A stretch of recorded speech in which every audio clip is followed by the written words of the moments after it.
Labas vakaras visiems. Šiaip, jo, tai žiauriai smagu, kad jūsų tiek daug, nes šiandien daug konkurencijos tarp renginių. Tai ačiū labai, kad atėjot.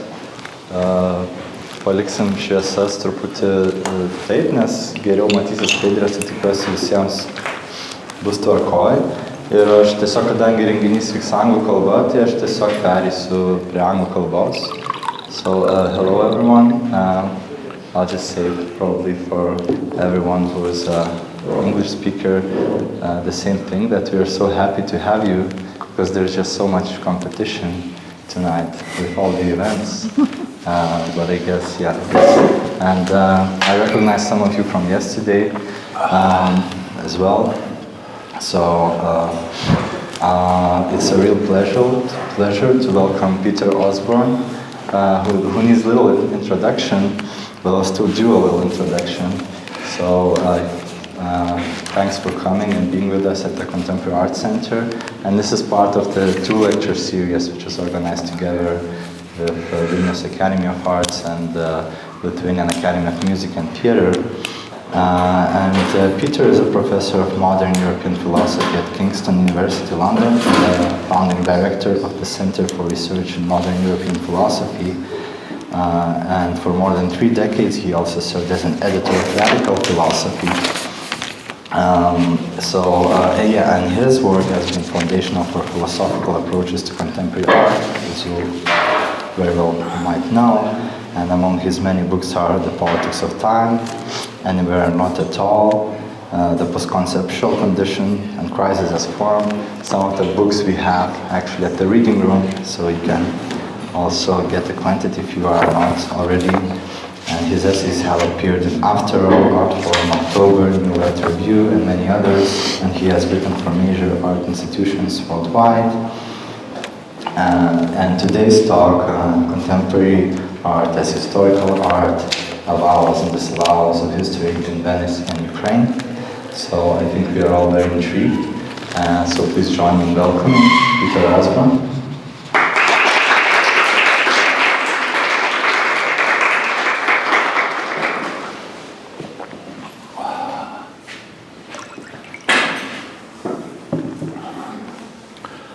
Thank you. Can you hear me?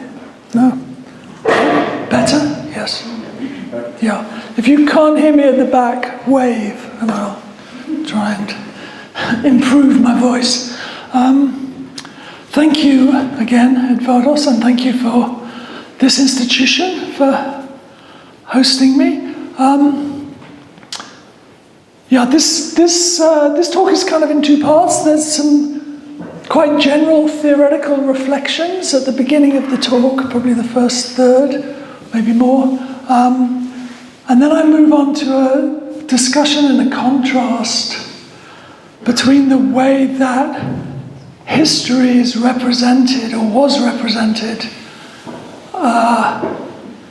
through the curatorial discourse and curation of national pavilions at Venice last time round in 2024 on the one hand, and then contrast that with the way that history appears or doesn't appear in various aspects, practices, both social and artistic, within the Ukrainian art world since the invasion, so basically over the last 3.5 years. So there's the theory and then the 2 contrasting examples. Okay, and I think I'm going to take about an hour, and I hope that's not too long, but if you all start leaving, I'll stop. Okay, it might seem a little late in the day to feel the need to reaffirm the historical character of art as the basis for its interpretation and criticism. And yet, in some ways surprisingly, this does nonetheless appear to be necessary, again, for a variety of different reasons. Not only in order to reassert old arguments under new circumstances, For example, that the autonomization of art through institutional presentation and immanent form does not negate but rather condenses a wide variety of historical relations. But also because the very idea of history as a distinctively social, temporal form and mode of intelligibility is once again under pressure today, theoretically, from two different but ideologically convergent directions. First, there's a pervasive understanding of the experience of the contemporary as a kind of depthless global presentism, which dissolves the temporalities of history in a way that chimes with the notion of the eternal present, as it was outlined in Frederick Jameson's 1980s Baudrillardian version of the postmodern, which is currently making a surprisingly belated appearance within art theory in France. The French have just discovered Frederick Jameson, and it's an entertaining thing to watch. In the German context, this is often associated with the idea of Gleichzeitigkeit, or same-timeness, to translate it literally. However, this is actually an idea against which the semantics and current critical meanings of the term contemporary are directly opposed. Secondly, and perhaps more ideologically symptomatically, you might recognize this more immediately, there's a rise of neo-naturalist planetary political environmentalisms, quickly latched onto by the international art world in the last 5 years, that would renaturalize historical time, inverting historicism's progressivist chronological time of events into an imminent catastrophism by subsuming historical temporality into the systems-based temporalities of a newly discovered earth science. There's a lot of earth science, or thinly disguised summaries of earth science around. In the first case, a flatly presentist idea of the contemporary replaces the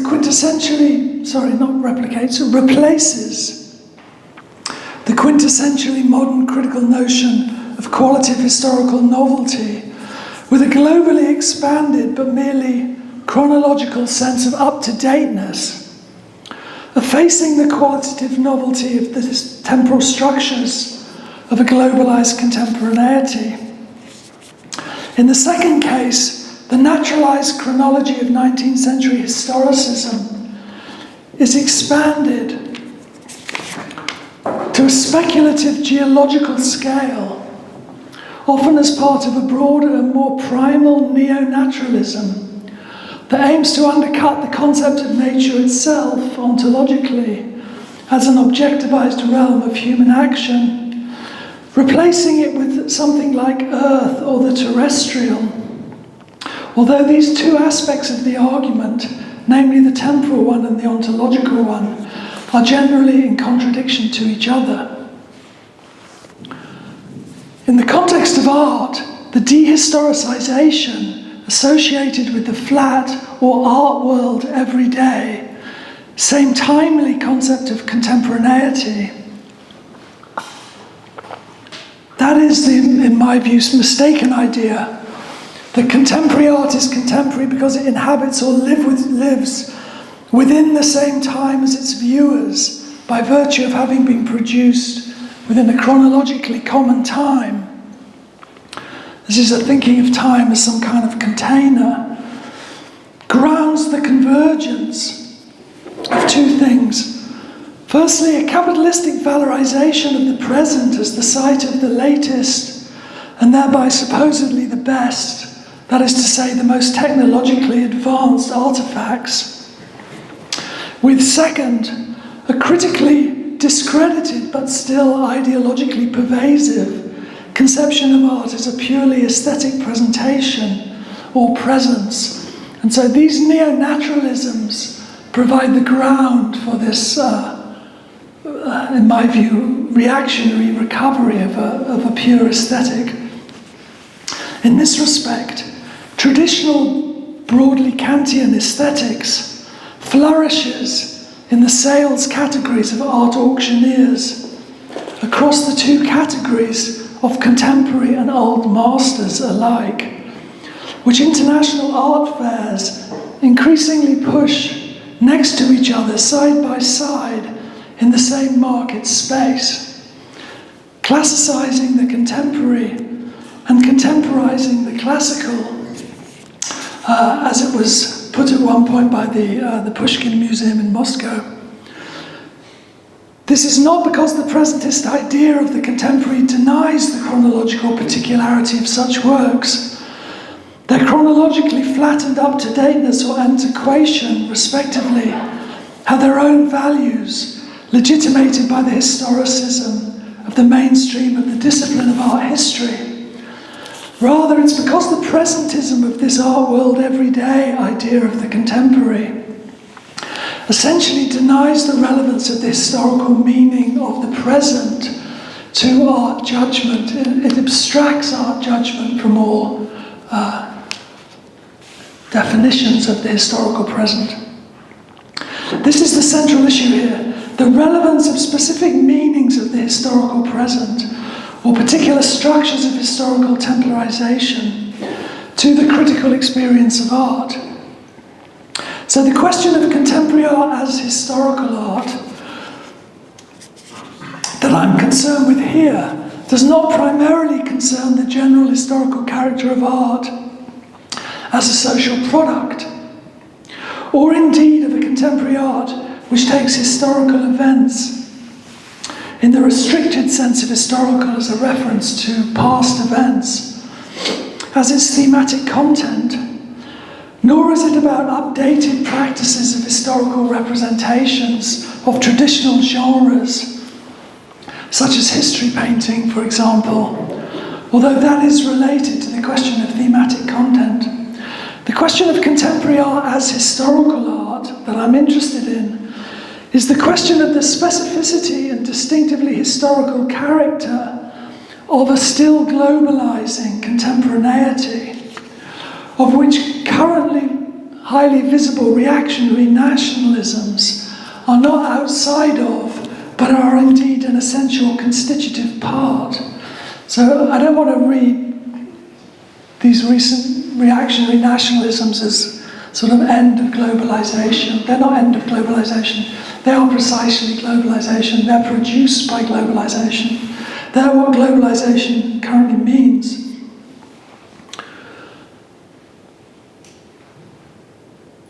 This is also the question of contemporary art that articulates and presents it in condensed, conjointly conceptual and material forms. If the distinctive feature of our historical present is the globally extended character of its contemporaneity, that is to say, its basis in global capitalism, the production of temporal disjunctions through new relations of dependency, the political correlate is the greater multiplicity and wider spatial distribution of social agents acting through different temporalities that become engaged unequally in actions related to the same social processes. Under these conditions, at a certain point in the late 1990s, international art spaces became culturally privileged places, or more technically non-places, for the condensed presentation or displaced mediation of these disjunctive relations. As such, they came to exhibit a deepening of the dialectic of sight and non-sight in Robert Smithson's dialectical use of those terms that had by the 90s already acquired a global reach. So So international art discourse, which is going to be one of the main objects of my talk, a kind of a phantasm that I've constructed called international art discourse. International art discourse, for some time now, largely curatorial rather than strictly critical. That is to say, it's constituted by curatorially appropriated and applied fragments of theoretical and critical discourses, decontextualized from their intellectual frameworks. This international art discourse is an important discursive medium of these global social disjunctions, part of the conceptual space of the playing out of their contradictions, and as such, a central unifying element of the non-site, in Smithson's term, crucial to its ideological as well as its general cultural and historical functions. Okay. That's the first part, which was called situation. The next short part is called an analytical framework. So, how does contemporary art, in an expanded and possibly, a little hard to tell, still expanding Europe, appear within the terms of this general framework of a historical global capitalist contemporaneity? To address this question, what follows reflects on two recent sets of presentations of contemporary art in Europe from last year. One discursive, the other more broadly institutionally distributed. And it also reflects upon the ideological forms of self-consciousness of their historical content. So I'm going to do a kind of ideology analysis of the historical meaning of what I'm calling international art discourse in two different contexts. So my first discursive object is an almost overwhelming trend in the curatorial discourse of the national pavilions at the 2024 Venice Biennale, especially, but by no means exclusively, restricted to the newer pavilions, which I want to read symptomatically as a kind of anonymous whole, as a snapshot of part of the collective unconscious of what I'm calling international art discourse, and of the way in which it inscribes globalizing Western political intellectual trends into different national and regional contexts. This is, one of the main functions of the Venice Biennale over the last 30 years. If nations, this might be a bit contentious, if nations are essentially markets with flags, as a colleague of mine used to say, national pavilions are part of the marketing of those flags. My second, more institutionally expanded object is the fate of the Ukrainian art world in the now 3.5 years since the Russian invasion on 24th of February 2022, which I take as an occasion to reflect upon the multiplicity of cultural, political and artistic functions currently performed by our institutions, and also their limits, tested under conditions of disintegration in their response to the existential and social crises of war. And one of the main underlying issues here, it seems to me a big problem, is whether the growing multiplicity of cultural and political functions undertaken by international art institutions is actually throwing them into an irrecoverable incoherence from the standpoint of their art function, if they have a remaining art function. I guess this is my ultimate rhetorical question. Do international art institutions still have a residual art function as opposed to an ideological cultural function? If not, there's some problem with their legitimation as a distinct type of cultural institution. So if, as I have argued elsewhere, One of the distinctive features of the temporality of global contemporaneity is a rendering permanent of the temporality of crisis, with crises migrating between and across different geopolitical sites, and thereby the production of a crisis in the very concept of crises, since crises as moments of decision are conceptually, supposedly necessarily passing. Then such a temporality promises to throw new light on the changing function of war within capitalism as a world system. Conventionally, wars has been seen as the ultimate existential means of crisis resolution. The end of a cumulative crisis series, imminent to phases of capitalist development that runs as follows: economic crisis, political crisis, legitimation crisis, international crisis, war. This is my condensed schematization of a crisis cycle, of a deep crisis cycle. War functions, on the one hand, as the ultimate form of the destruction of value, including the value of human life, labour, of course, and thereby as an economic condition for the establishment of a new regime of accumulation. After a crisis of over-accumulation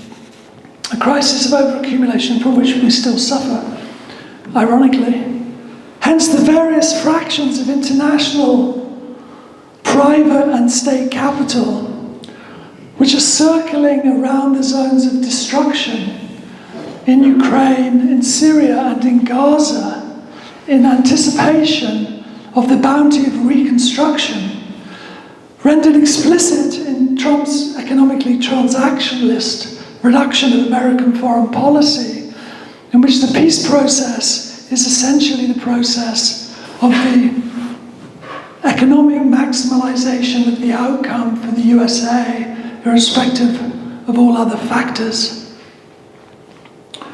On the other hand, war functions as a decisive means of conflict resolution and establishment of a new international balance of power, setting the political terms for a new regime of accumulation.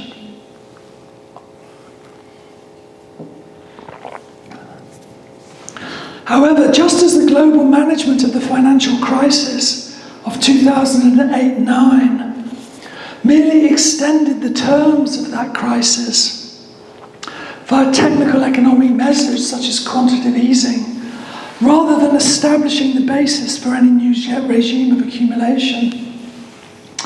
A strategy that Trump's obsessions with tariffs merely extends to the economic zone of the US trade deficit. So the regional wars that have followed in the wake of the 2008-9 financial crisis, and I do want to connect those two things, thus far appear less means of crisis resolution than new modes and new nodes for the ongoing redistribution of crises. If this is so, then issues of art and war, and I've just been at the show upstairs, which is conveniently about this, which is a great show. Issues of art and war may thus have a symptomatic significance beyond that of the particular regional conflicts within which they arise. A significance that may be close to the ultimate historical meaning of global contemporaneity itself. Okay, now something brief and methodological. The conjointly methodological and ideological key to the approach I'm going to offer here is the dual structure of a broadly Freudian concept of disavowal or denial.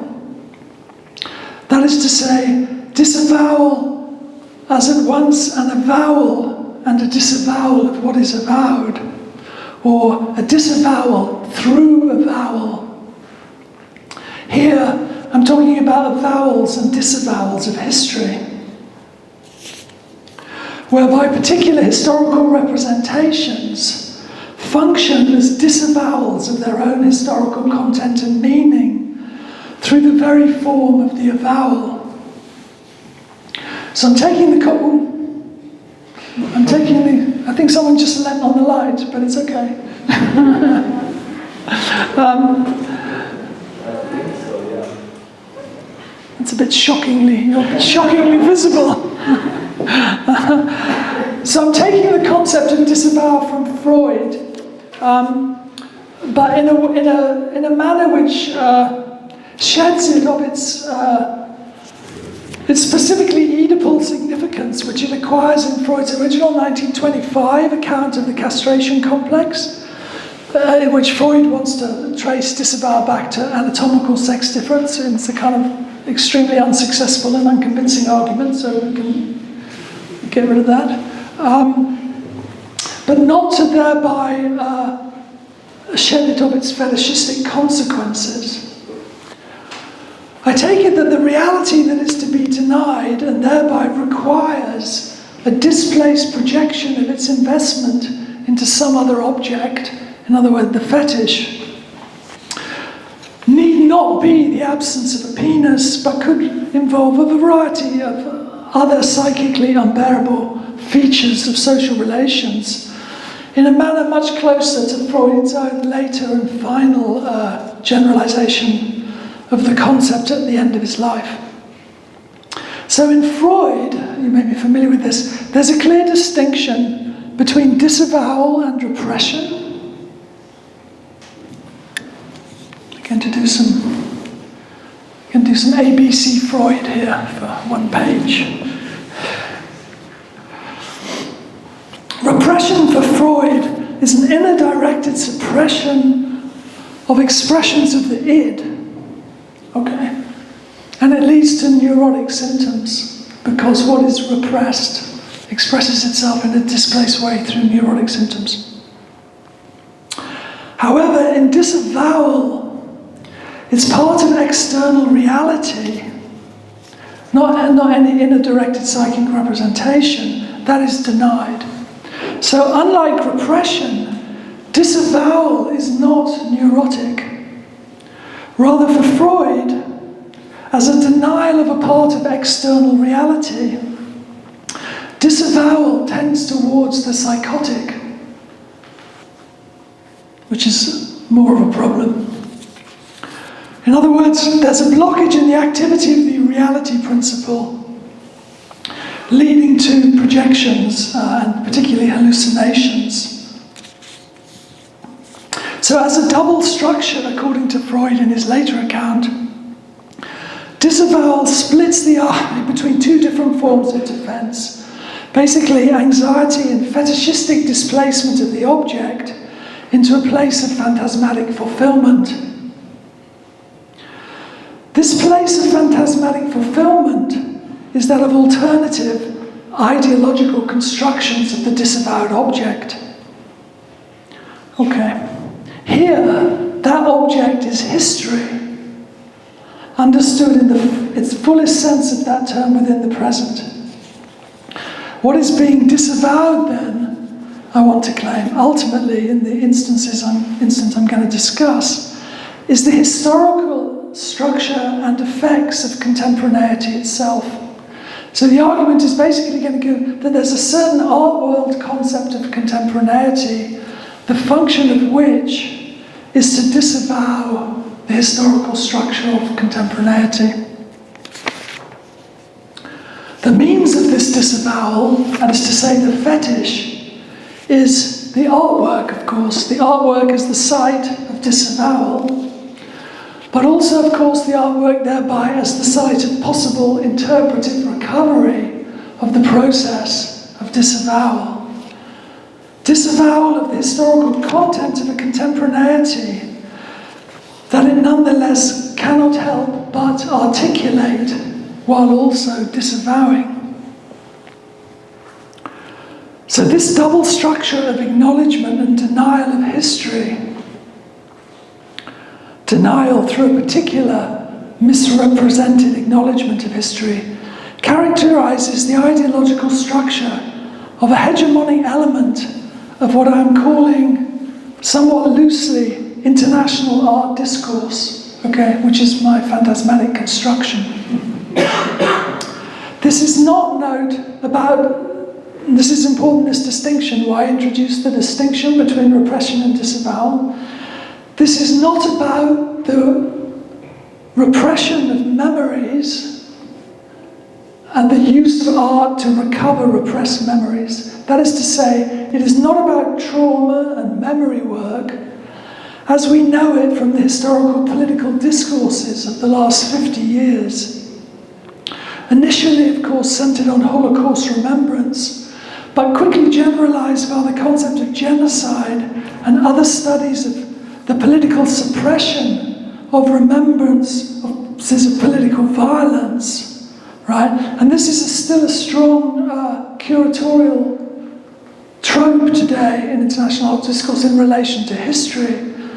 But I want to say that's a discourse of repression, but what's actually going on is disavowal. Rather, my claim is that it's the discourse of repression and the recovery of memory that is the mechanism in international art discourse for the disavowal of history within the present, right? That's basically my argument. So, and I'm going to reflect on that structure a little bit in two ways. Firstly, by reflecting on some of the discourse of the national pavilions at the 60th Venice Biennale 2024. So my first object then is the international art discourse of the national pavilions at last year's Venice, as prompted by the curatorial discourse of the director of the Biennale that year, namely Adriano Pedrosa. I want to make this clear. I'm not going to talk about the works in the National Pavilion, okay? Insofar as this talk goes, not necessarily in general, but insofar as this talk goes, the works are innocent.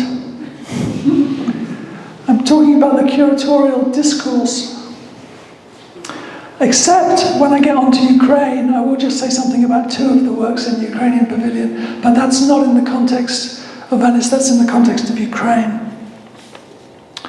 Discussion of the works would require consideration at the level of their individuality, and in particular at the level of their differences from, as well as their fulfillments of, the curatorial coding, in fact, the amazingly homogeneous curatorial coding to which they were subjected.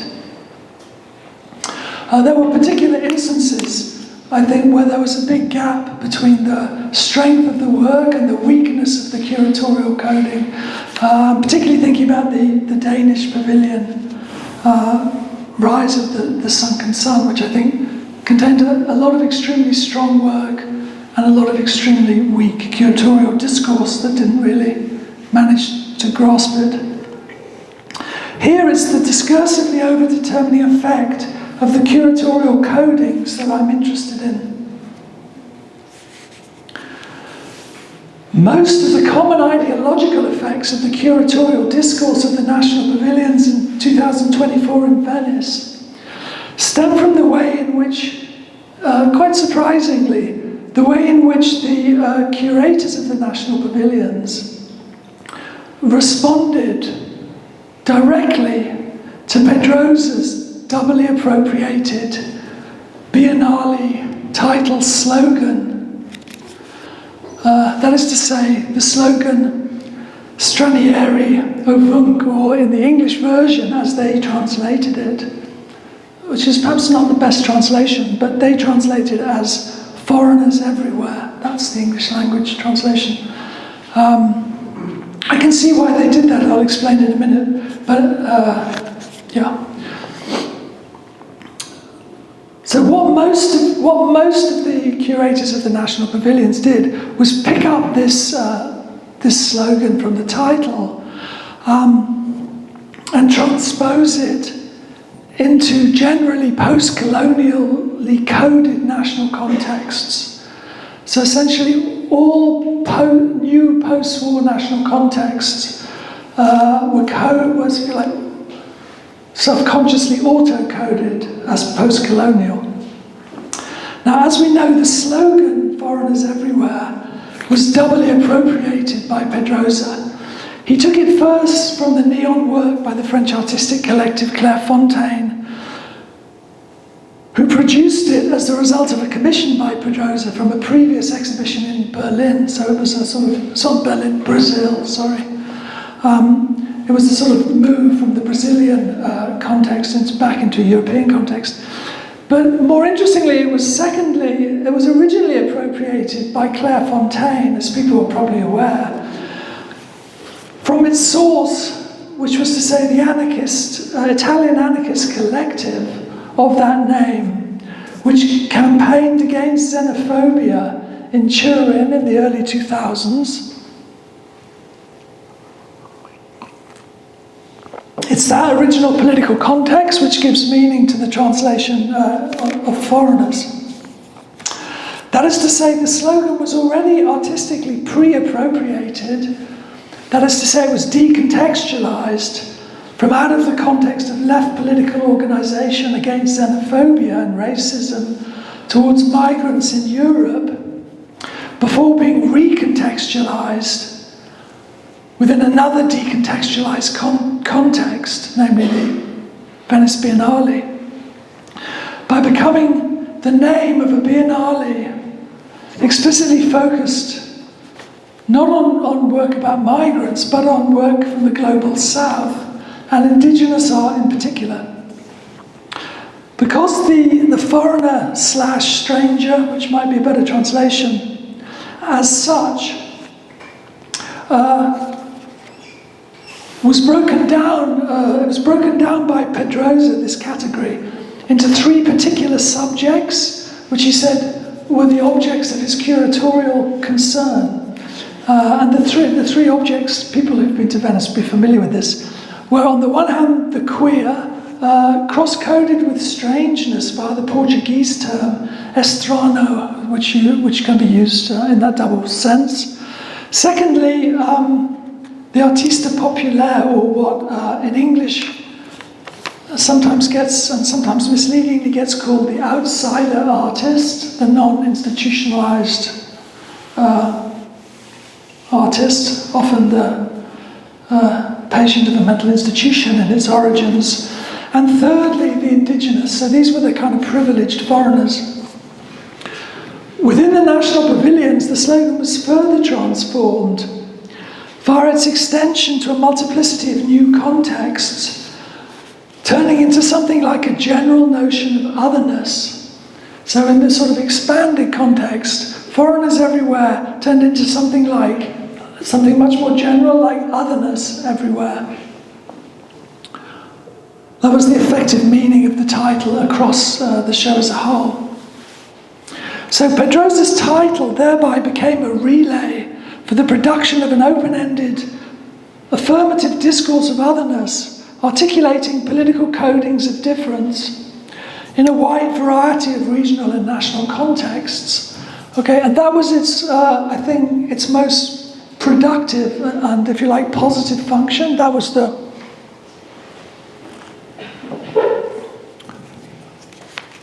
worked very effectively at a general level. And politically, I think that was the best thing in a way about the Biennale. So it was a productive effect but on the other hand, it changed the logic, or at least the curatorial coding of the artistic presentations of many of the pavilions, displacing the discursive, but of course not the practical centrality of nation. So in a way, it allowed the national pavilions to present their own nationality in a kind of disavowed way, because they presented themselves not in terms of a kind of affirmative cultural nationalism, which actually is the logic of the pavilions, but rather as a kind of an instance of generalized otherness from the point of view of the international context. However, this also redacted the more specific political meanings of the Biennale title. That is to say, in its original form, foreign is everywhere, meant effectively xenophobia and racism everywhere. So in a way, in its original political meaning, xenophobia and racism were identified, if you like, as the political issue. But that specific meaning was, if you like, dissolved by the wide body of work across the Biennale. Moreover, since the primary form of otherness at stake in many of these national pavilions was coded as indigeneity, and that includes several of the post-Soviet ones, although the indigeneity theme was originally conceived in relation to the global south, it was very quickly internalized through post-colonial codings of post-Soviet spaces. Not in the Lithuanian pavilion, which had a different logic, which I've decided not to speak of.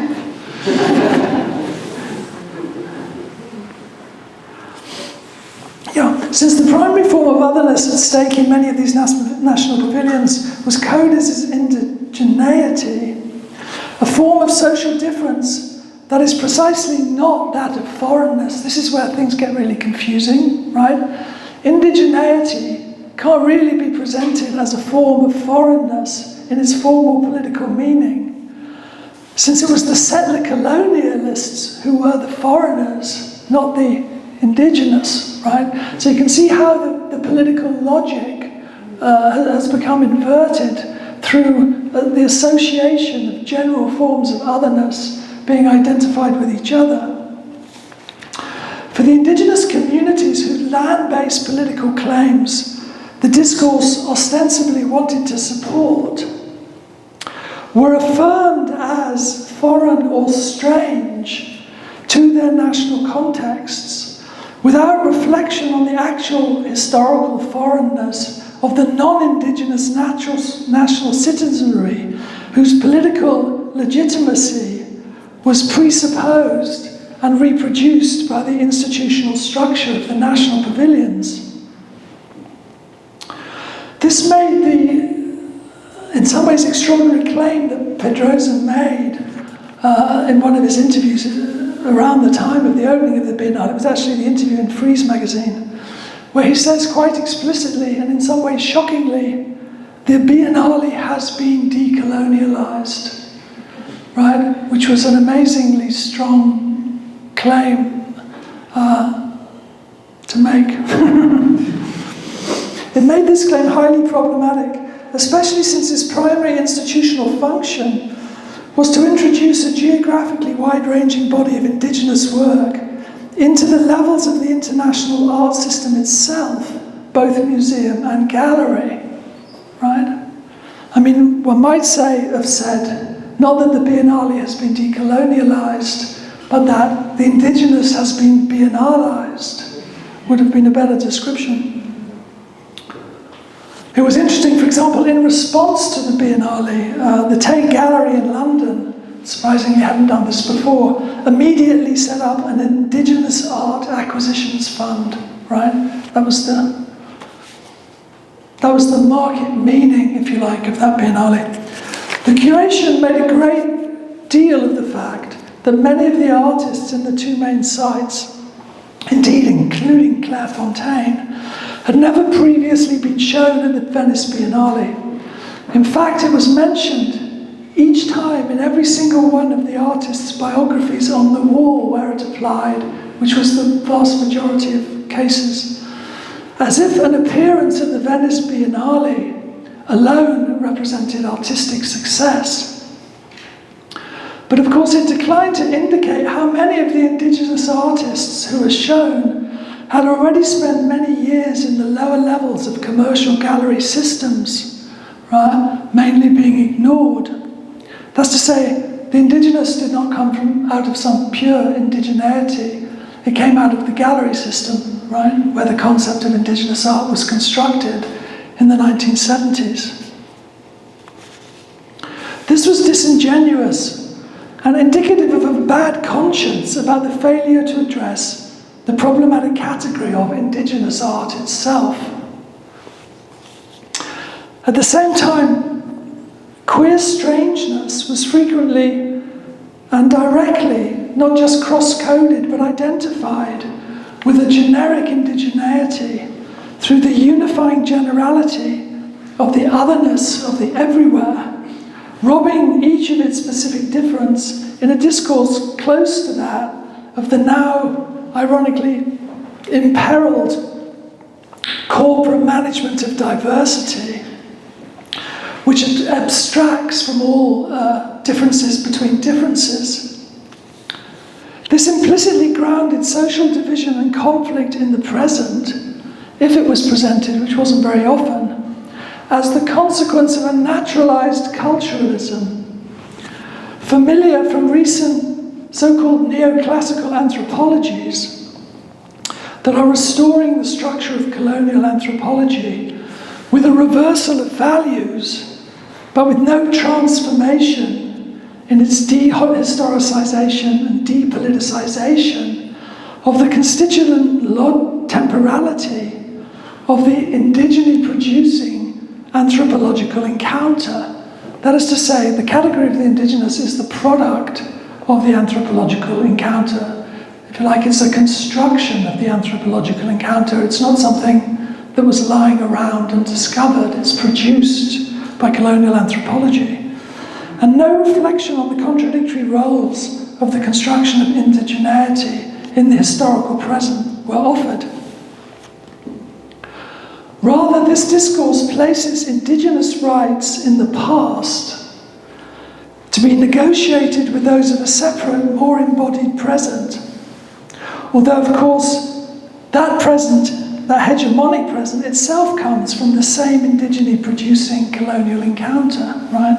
In other words, all of these oppositional political structures are the product of 18th century colonial anthropology. The decolonial claim for the neoclassical anthropology of indigeneity is in this respect spurious, since it functions to cover over the depth of the structure of ongoing colonialities. That is to say, technically, it is a disavowal of a crucial part of external reality. Furthermore, encoding the art as political by virtue of being an expression of the cultural practice of particular political subjects, rather than through any attempt to extract an artistic meaning from any of the work that was presented. This is why I say there's a crisis in art functions and international art discourse, because there's, if you like, a flight from even the attempt to talk about artistic meaning.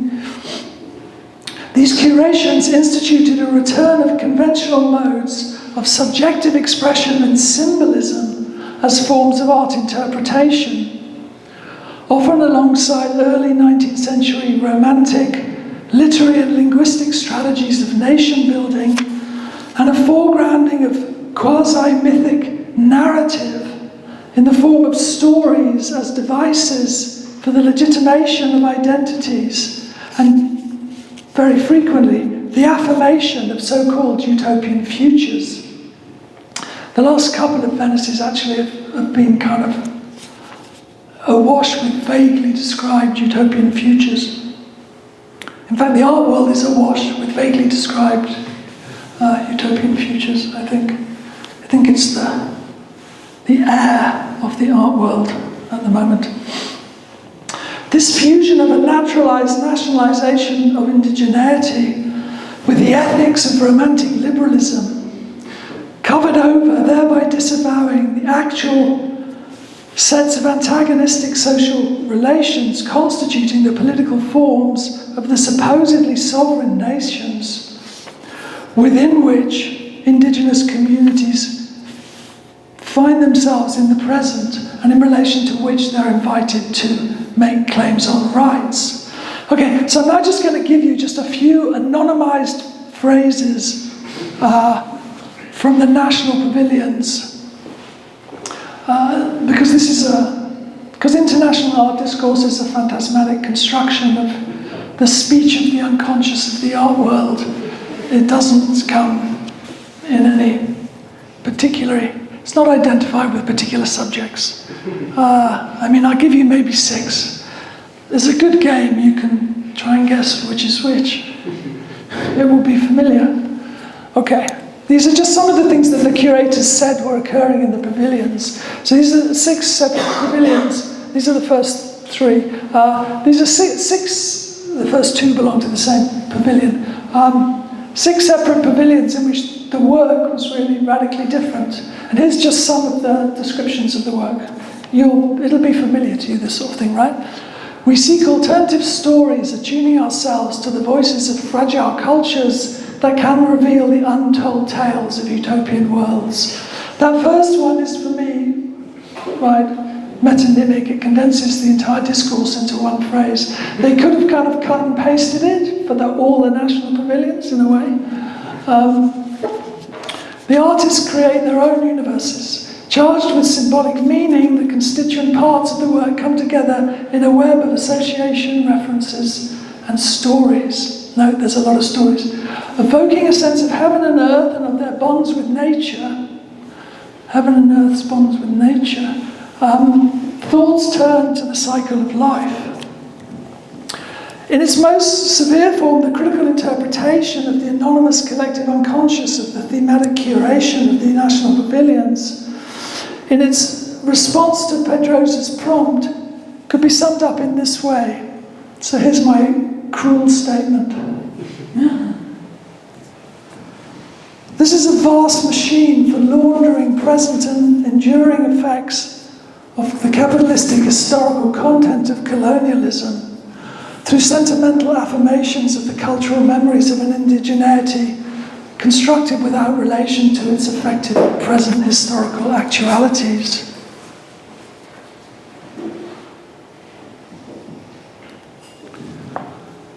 The claim for the lifting of a repression functions as a veil to conceal the enduring reality of the disavowed. The evocation of memory, that is a discourse of repression lifted, becomes the medium for the disavowal of the historical actuality of the present in the name of a vaguely described utopian future. So here's just a few more. X, that is to say, an artist, approaches the current reality of planet Earth. In an act of salvation, a spaceship takes humans to unknown galaxies. Why?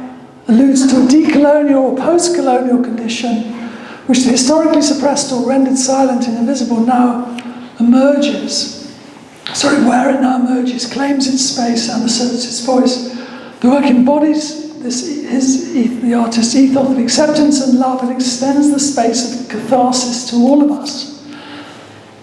The work presents a radically inclusive vision for the future, a space in which indigenous art and a broad spectrum of cultural expressions and identities are central. Now, in fact, of course, the historical actuality of the present is dominated by a number of forms of social difference, which are not mentioned once across the discourse of any of these morally affirmative sentiments, because most of the current politically dominant forms of expression of difference are aggressively exclusionary. That is to say, indeed often homicidally exclusionary. They cannot fit in any way into utopia of radical inclusion. They are misogynistic, racist, anti-Semitic, anti-Islamic, and homophobic, transphobic, imperial, etc. These are the forms of cultural difference which currently dominate political space.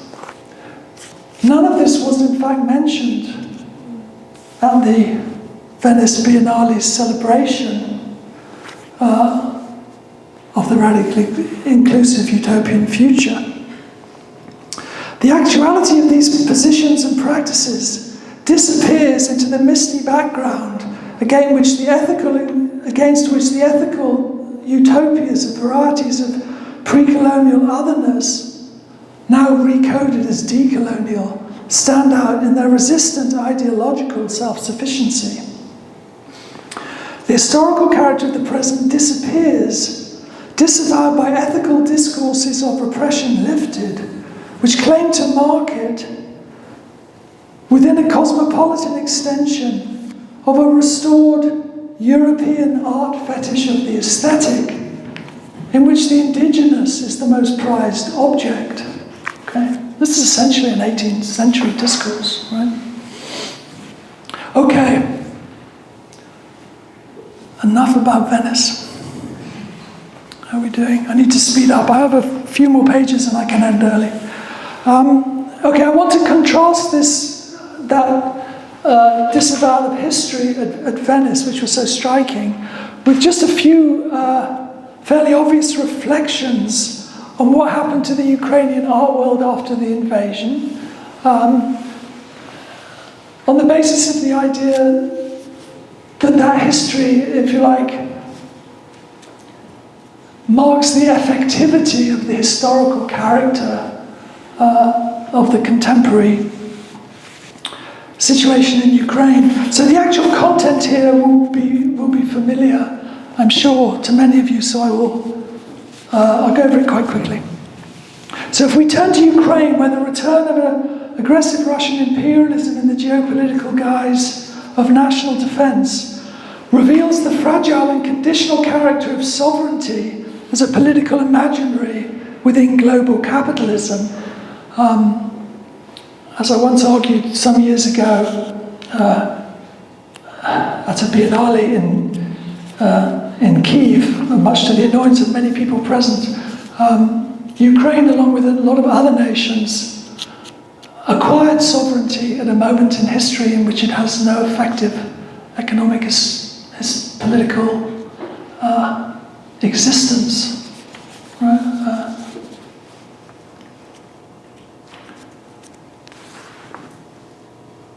It might seem inappropriate to talk about art at all, right? And certainly that was the way I felt in the beginning of the war. Under conditions in which, as Vasyl Cherepanyan, who was the director of the Kiev Biennale, more recently the Kiev Perennial, put it 9 months into the war in a piece with this title, "All the cultural life we have has been destroyed." That was the title of an interview with him in Metropolis M. However, whether this could really be described as a dismembering of the collective body, which was the title of one of the early online conferences about histories of art and identity in the war in Ukraine, very early on, May 2022, 4 months into the invasion, or not, and I'm inclined to decline the invitation to figure the complexity of pre-war Ukrainian national identity in this rhetorically unitary manner. It's actually a kind of early Soviet image. It was certainly a radical disintegration of a fractured and fragile cultural space. I mean, it was already in a very fractured and politically contested space. Yet it was precisely that moment that the political resources of the artistic culture and the elasticity of art-defined and art-related practices under extreme social conditions became apparent. And it seems to me this has something to tell us about the peculiar double functioning and possible political resourcefulness of art cultures.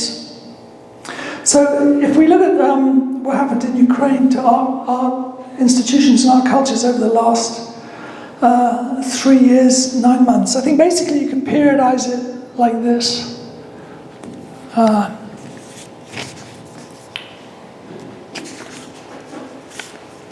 That initial period, negotiating the contradictions of post-Soviet sovereignty, that was a fundamentally difficult and fractured period. It would be hard to say that there was such a thing as a Ukrainian art institution in those first 30 years in any strong functional sense. Secondly, the transitional moment of wartime disintegration and refunctioning, and then external recomposition and re-internalization. I think one of the things that's interesting about the national discourse of art institutions in Ukraine is that although the discourse of their destruction is partly imaginary because they hadn't actually been really established in a strong sense,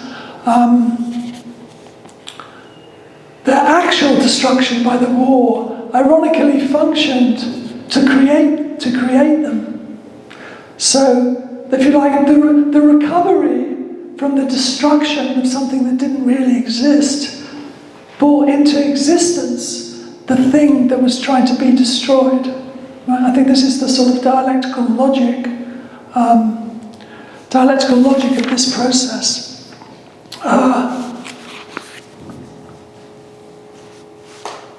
Okay, if we just, we could further subdivide this. We could subdivide, the first period, really in terms of the peculiar and dialectical relationship between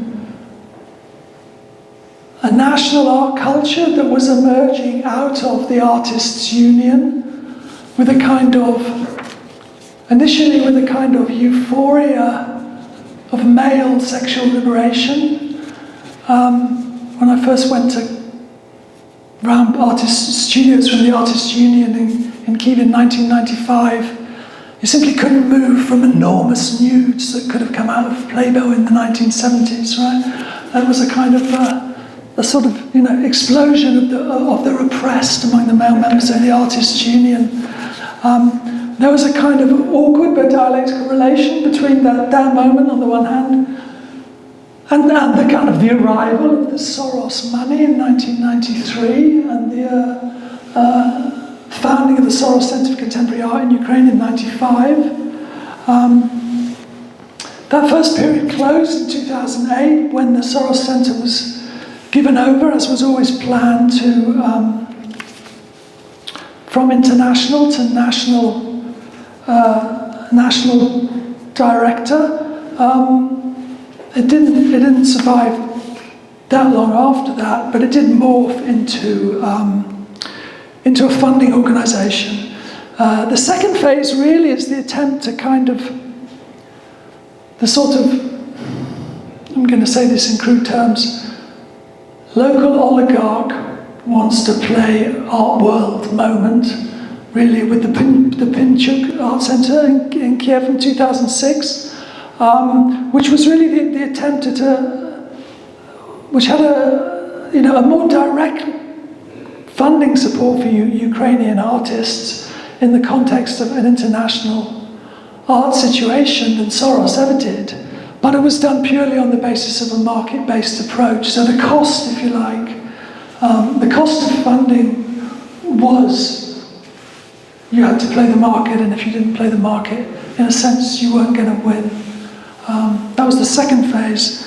And I guess the third phase, we could say from 2015 up to 21, was really the phase where the Kiev Biennale had some kind of cultural affectivity, began to sort of in some way change the terms of thinking about art in Kiev. What is happening here, though, is that, as you can see, it's all in Kiev. It's not in Odessa, right? No one is, in a way. Strangely, I mean, given the history, Odessa just gets left behind here. Okay. Second phase. I'm just going to end quite quickly now because this is fairly obvious, but really is the phase of what I'm calling disintegration and refunctioning, is really the phase of the sort of the dominance of infrastructural logic. So oddly enough, in the midst of the ongoing existential crisis of war, in which survival at all levels, individual, social, economic, political, cultural, was coded in restrictively national terms, what happens is as soon as the war begins, you get the Manichaean structure of war, which means it's like, you're pro-nationalist or you're on the wrong side, right? If you say anything else, you're a Soviet stooge, right? Masquerading as a Russian stooge. The two terms continue to be confused. Displaces all other goals. But what's interesting is that it's art's primary infrastructural forms, nothing to do with the production of work, that is significant as a means of refunctioning. And if there is art production, it's deinstitutionalized, it's residual, it's individual, it's domestic. So if you go back to the early wartime conferences about art during the first year of the war, in which everyone who went to those conferences, even from all the Ukrainians, people didn't think the war was going to last for more than 12 or 15 months. Everything, people were already talking about reconstruction. One of the conferences in September 2022 was called the Reconstruction in Ukraine. Right? People badly misjudged the character of events. The activities we find recorded, on the other hand, in the Ukrainian contribution to those conferences are really at the intersection of art activism, political activism, journalism, even forensic. The main preoccupations as described in one of those talks, one of those conferences,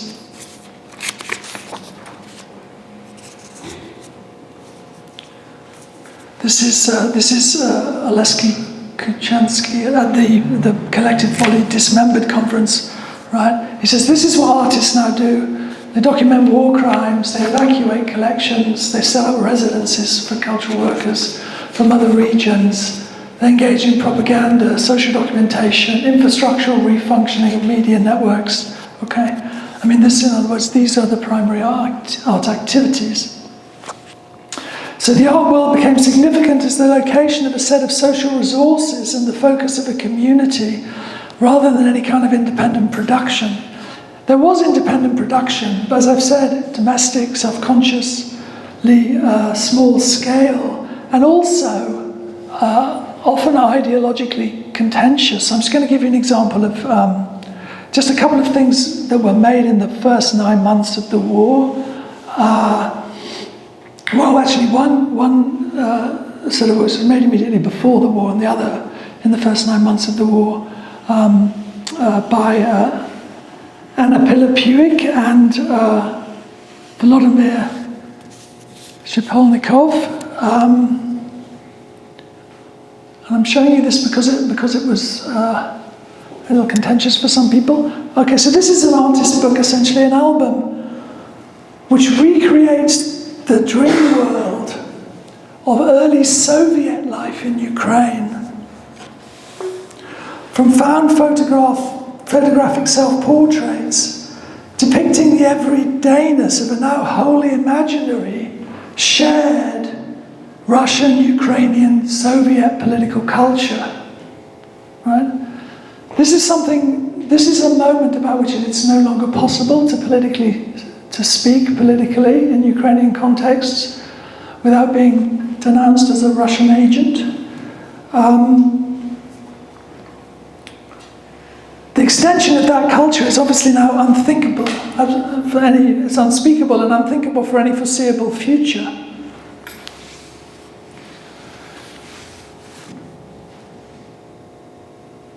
The war also threw a new light on works, particularly by, I'll just show you a couple more of these. I didn't show you the photos here. These are the kinds of photos that are picked up in the flea market which produced this album.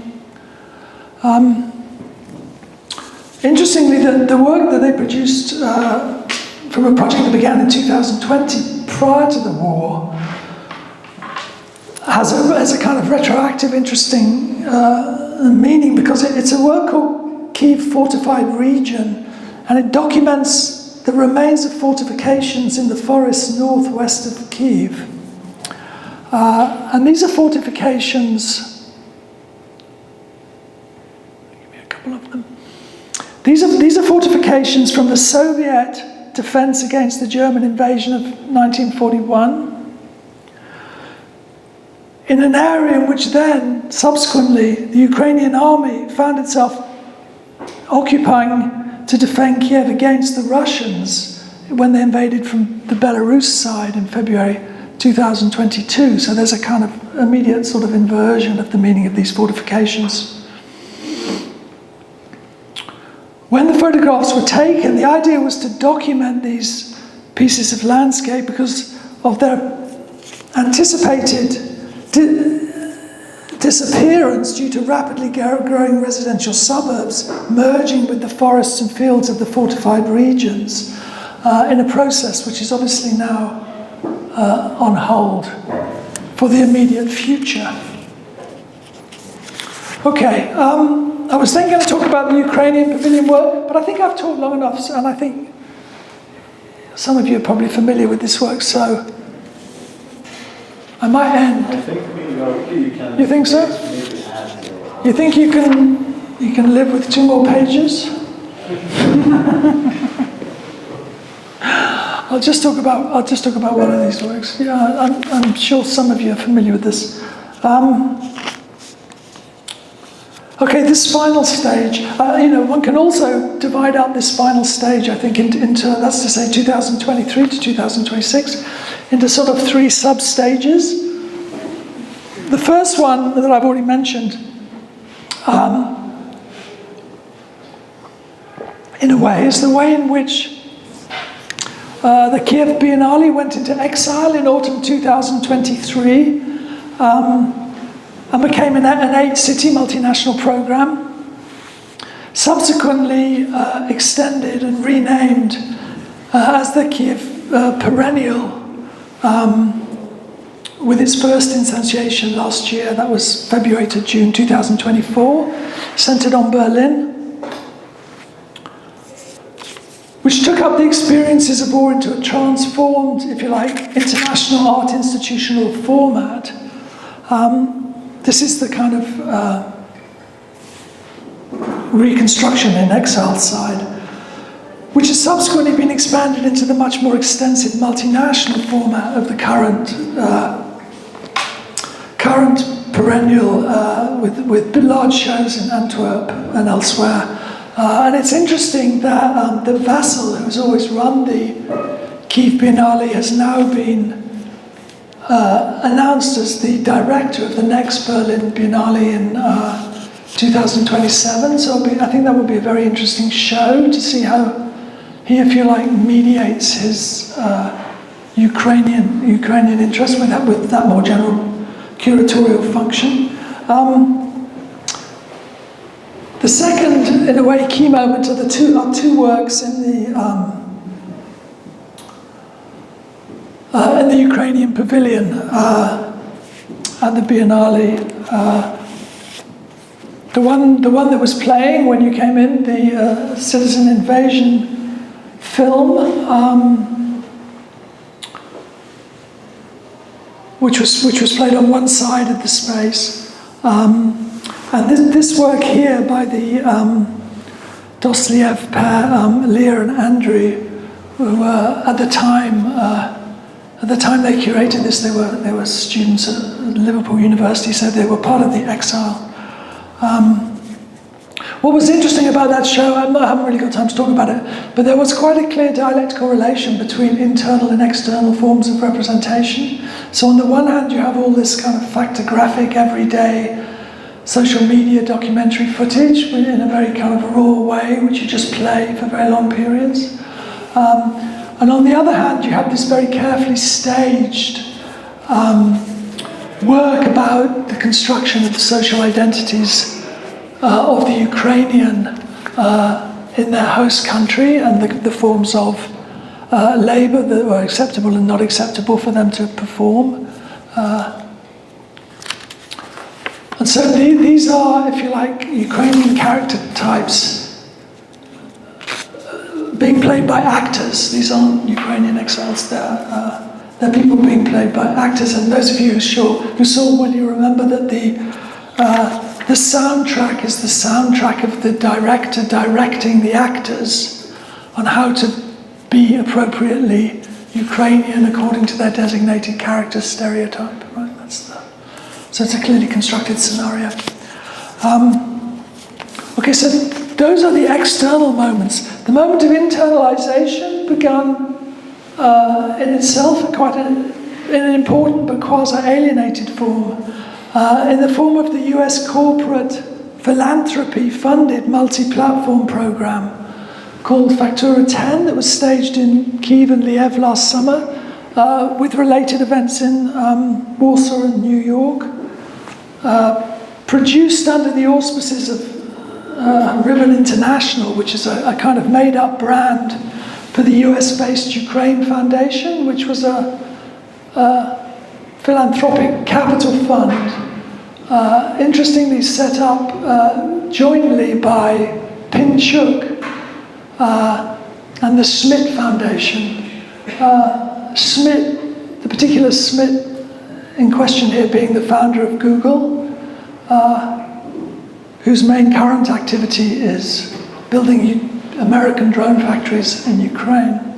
So it was, from a capital philanthropic point of view, this was, if you like, a soft power art project. But within the soft power art project, an awful lot of very interesting things happened. It was directed by Marta Kuzma, who was the original director of the Soros Center in Kiev in 1995. And I have to declare an interest here because I was part of that project, or both of those projects actually, but particularly in Lviv. I gave a series of lectures as part of this project, so I'm not exactly I'm not a neutral observer of that process.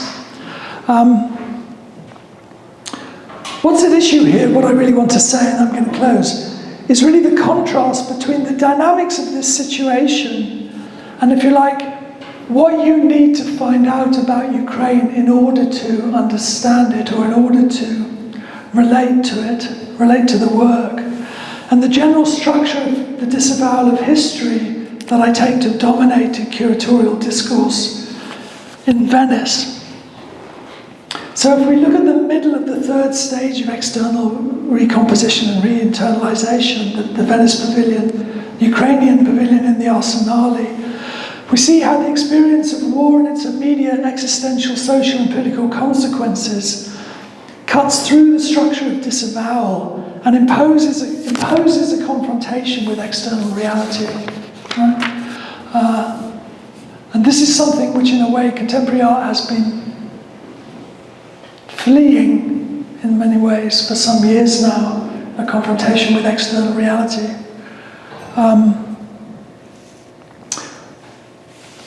It reimposes the reality principle and demands that art become responsible to the historical meaning of the present in which it is produced. That is to say, art continues here in exile precisely because, or to the extent to which it retains a capacity to relate to an external reality. You know, I'm going to end up. Gone on much too long. Okay, the end.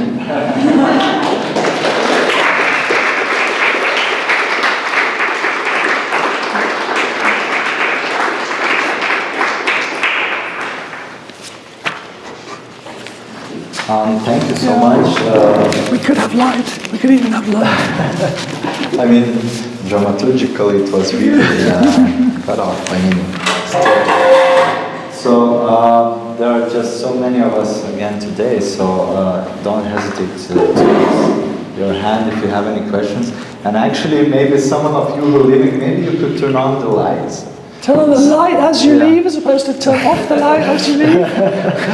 Okay. Well, I mean, if that's okay, it's just better to see the audience at this point. And maybe I'll start off with a couple of questions. And the external thoughts, reality time. Light. The reality principle just hit. So the things I wanted to ask, and I was thinking about, pertains more to maybe the first part of your talk. But first, I wanted to pick on the disavowal. So you mentioned this as a curatorial trope to kind of recover history, and you said this is a disavowal of history, and I found this quite intriguing because I think I have used this trope actually, but also because it's quite a common interpretation of Benjamin's thesis on history, and as a fragment, as a simple synagogue. So first part of my questions maybe, but I think it's actually by using this dynamic, isn't that by recovering history as something else, we do avow a history but in some different sense. So there is just another history that's being brought about. But who is avowing it in a different sense? I mean, as a curatorial gesture, you can say, okay, I disavow history that's been written by, let's say, Victorious, and I speak about this other history. Yeah, but disavowal doesn't work like that because it's unconscious, right? So if you say, I disavow X, the first thing we all know is that it's irrelevant, and you're just saying that because you're actually disavowing something else you're unable to speak of, right? So disavowal is tough. To say something about memory, because you mentioned Walter Benjamin, one of the terrible fates of Walter Benjamin's work is to have been reinscribed into the discourse of memory work, post-Holocaust memory work. And that happens, obviously, because of Walter Benjamin's personal fate. During the war, there's some assumed, and because of his final thesis on history, there's assumed to be some kind of imminent intellectual connection between Benjamin's work and memory work as a genre of lifting of repression. But it's actually to philosophically completely misunderstand Benjamin, because the memory work discourse is not just a discourse of repression and the lifting of repression. It's essentially a discourse that relies upon an historicist sense of chronological historical time, where things are, if you like, each located chronologically at the time at which they occurred. And so things are recovered by people by thinking that you're kind of going back to a moment. That kind of historicism is precisely the concept of history that Benjamin spent the last 25 years of his life criticizing, right? That's not how Benjamin understood history. The central concept in many ways of historical concept of Benjamin's work is afterlife, which is about the life of something that began in the past but within the present, right? In that sense, Benjamin is more of an Augustinian, right? For Benjamin, the past is in the present, or it doesn't exist, right? There isn't another place you go back to find something and bring it home. That kind of image is a sort of sentimental historicism. That's precisely what I'm saying is a repression of history. What the concept of afterlife tells you is to look in the present to understand what it is in the present that activates and reactivates things that are received from the past. Yeah. So that involves quite a different, a much more critical relation to a lot of what has become politically sentimental memory work. It's quite difficult to say this because people don't want to hear it. But otherwise we're just stuck, right? Thank you. That's helpful. Do you have any questions? Yeah. So this is a wired microphone, so either you want to come up or shout it out. Thank you for the presentation. In your definition of disavowal, you presented us as one of the effects of it, a construction of fantasies. Yet you present us strong fantasy, global discourse. International art discourse, yeah. Yeah. How do you know that it's not Disavowals? Yeah.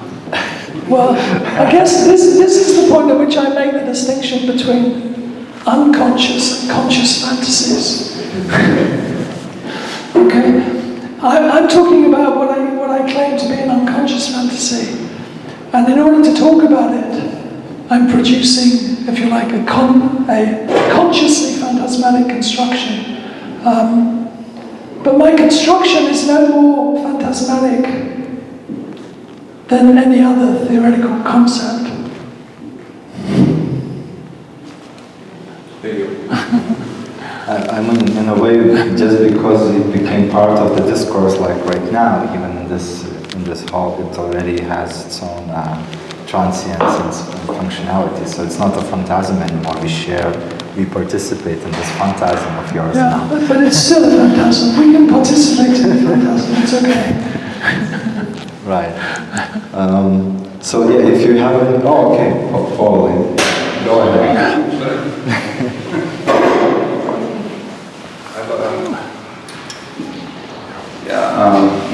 Thanks again for the talk.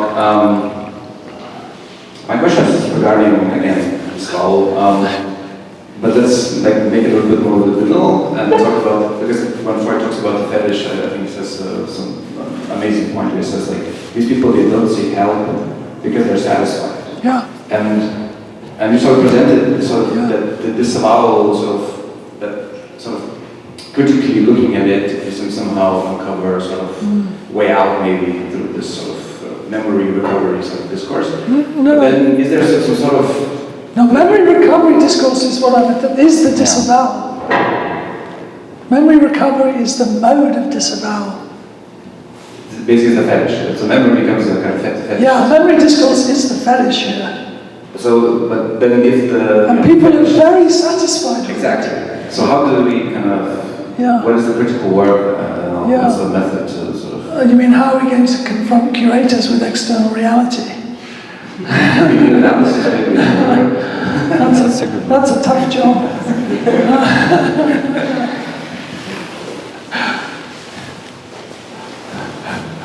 I mean, the way I see it, memory should not be part of discourse at all. So then you can maybe engage and just do a critique of disavowal with a negative kind of approach towards this. It's difficult actually because so we think we deal with memory, but it's actually always also phantasmatic. Yeah. I mean, the imperative that if you want a practical maxim to come out of my talk for curators, it is simply practice differently. Right? Give up your fetish. Yeah? Mm-hmm. Or keep it private, or, whatever. But,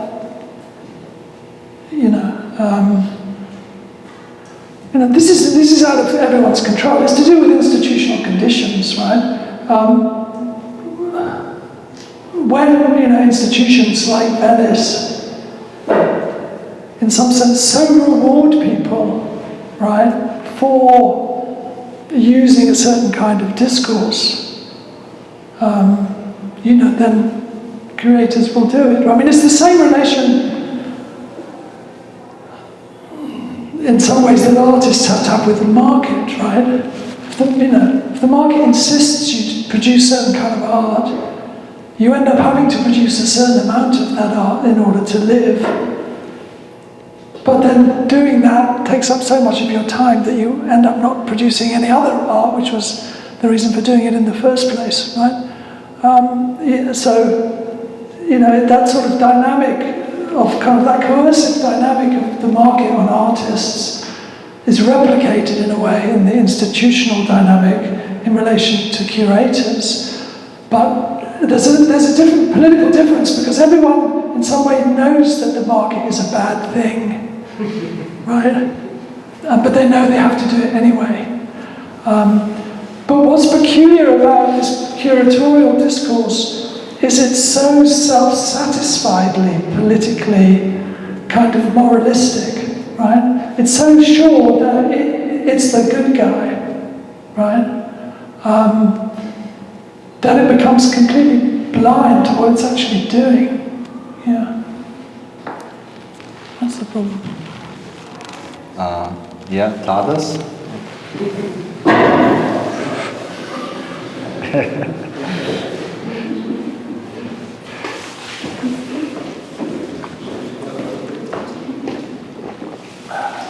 Hello, thank you for a really interesting talk.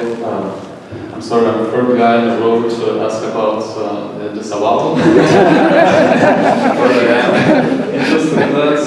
And I want maybe to kind of insist on Ola's question, which was posed before, because, yeah, I mean, you mentioned, between Freudian psychoanalysis, so disavowal relates to the psychotic, not to the neurotic, and Freudian psychoanalysis more or less does not treat the psychotic.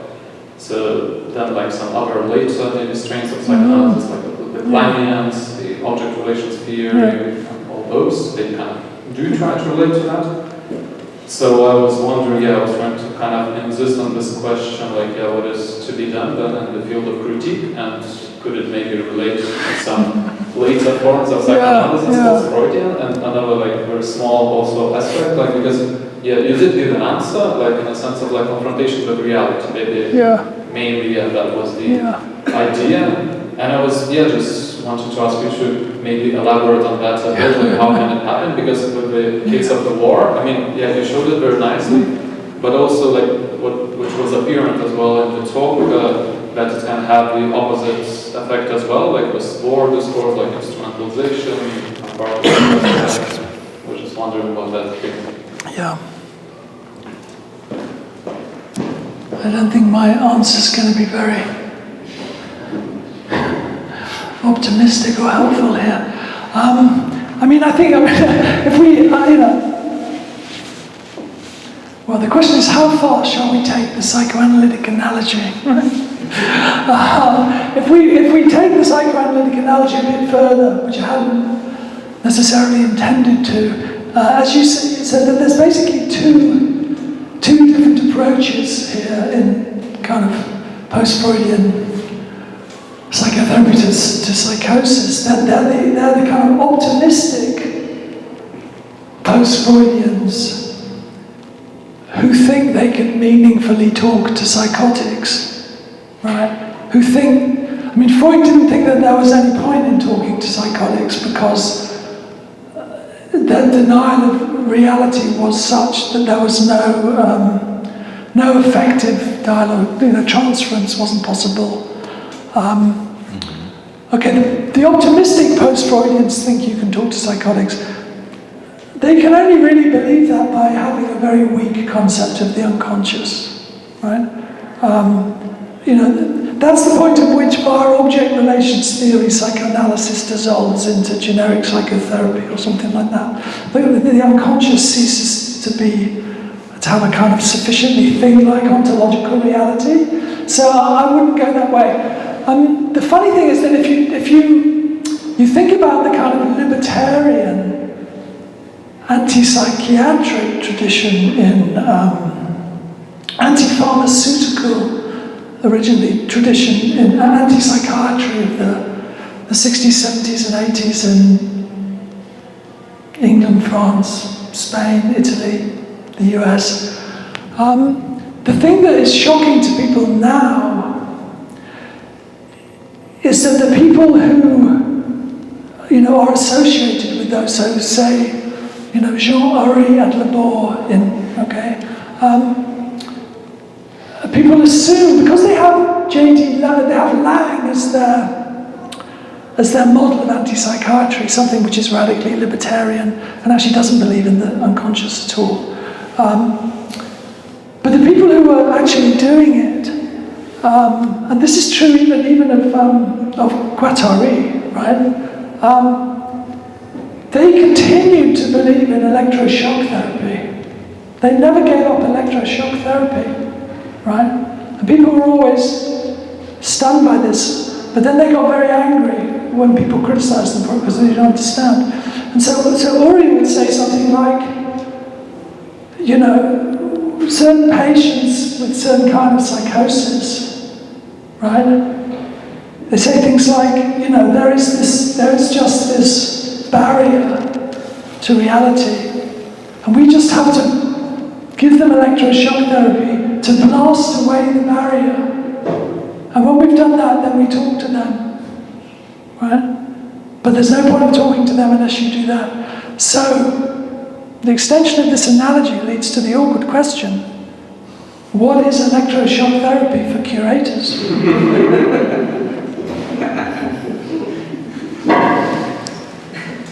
Brilliant, but it's also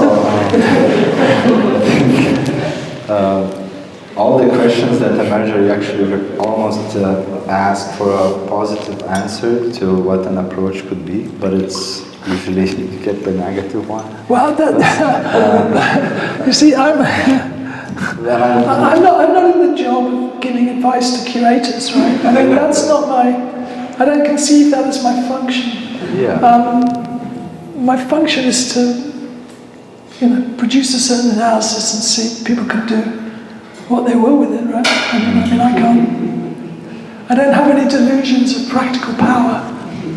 Yeah, and I don't have the expectation. I'm just maybe acknowledging that when you formulate the question, it becomes also problematic, because I thought about. Well, you were saying about including all the indigenous work, and it's actually more, and you called it biennalization of indigenous work, and I thought it's brilliant, but at the same time I was thinking, do you think there is a better way to engage this work in a way that would, from an institutional perspective, that would... But I didn't say the biennalization of indigenous work, I said something which is a bit more structural. I said the biennalization of indigeneity. Oh, okay. Because the indigenous work has been an art world genre category for, 60 years, right?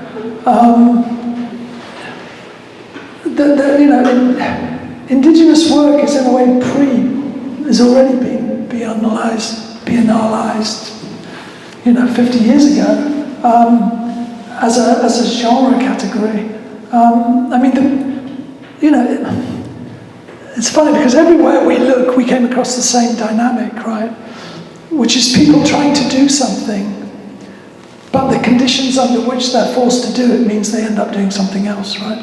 So, artists trying to produce art and ending up producing things for the market, curators wanting to be genuinely good, left liberal cultural workers, and ended up being agents of mystification.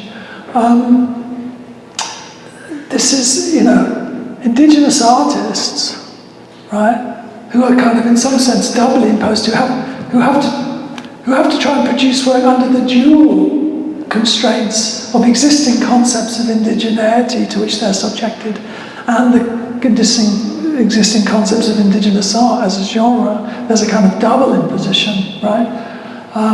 So but the funny thing is that if we take these kind of serial structures of imposition, of social conditions which turns people's practice into the opposite of what they want to do, right? But there's a sense in which there's a small word for this, which is reality, right? Which is the reality principle, right? So the question really is, how do you negotiate the contradictions of these realities, right? The problem is at the moment people aren't engaging the reality. Well, once they engage the reality, they then have to realize that the reality is structurally contradictory, and nothing that they will do will abolish the structural contradictions under which they have to labor. So then they have to think about, well, what do I do? How can I practice within the terms of these structural contradictions? How can I use the structural contradictions which are imposed on my practice to the advantage of my practice, right? But, to say that is to say something that people, in a way, don't want to say anymore. It's to say that it's been a long time now since you could produce art without being intellectually highly reflective about it. Right? Because a lot of this art discourse is a regression to, early 19th century romantic myths of individual creativity. And indigeneity is the worst 18th century colonial version of this romantic creativity. Right? I mean, art, in my view, is not produced like that. Right? It's not the spontaneous product of some exceptional individuality confronted with a set of artistic materials which magically turn into a work, right? I mean, we've got to give it up. Come on. We gave it up 70 years ago. Why has it come back?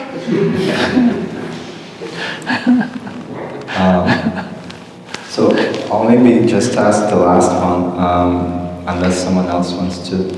But it's not really like a conceptual question, but pertains to the reality principle and Ukrainian art. So when you were talking, I was just thinking about the Polish pavilion, which also had, because of the circumstances in Poland, had the open group and if I'd read to the end of my paper, I'd get to the Austrian pavilion and then the Polish pavilion, because that's part of the external representation. So I was just curious, about your comment on this. Not really about something intricate, but how do you see that work in this framework and confronting the realities? Well, it's part of the. It's a further stage of the externalization phase of this dialectic of externalization and re-internalization. I would like to say though, I would never use, maybe I did, I hope I didn't, I would never use the expression Ukrainian art. Okay, I don't think there's any Ukrainian art. I don't think there's any Lithuanian art. I don't think there's any British art. I once had to give a talk about 20 years ago at the Tate Gallery at a conference entitled "What's British About British Art?" But in a way, you just ask the rhetorical question and then give everyone drinks, right? Because you only have to ask the question to know that there's nothing British about British art. That these are just ideological. There's art in Ukraine, and there's art produced by people who hold the citizenship of the state of Ukraine. And there's art by people who once lived in Ukraine and don't anymore, or etc., etc., etc. There are very, very many ways in which Ukraine, the signifier Ukraine, can relate to art. But I think it can't relate to it in its art function. I don't believe in Ukrainian art. One of the problems of the war and the Manichaean logic of war that cannot be avoided is people starting to talk about Ukrainian art, right? Because under conditions of war, everything gets nationalized. I mean, it's just, that's the logic of war. That's the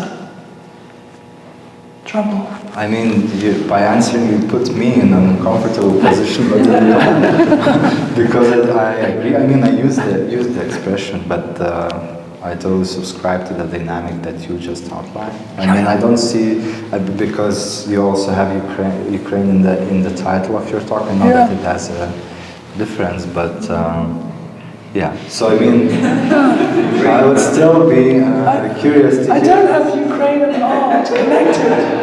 You have Ukraine, so... I have avowals and disavowals of history in Venice and Ukraine. I mean, I feel my claim was distorted, but that's okay. So we can call it a night. Thank you so much, Peter.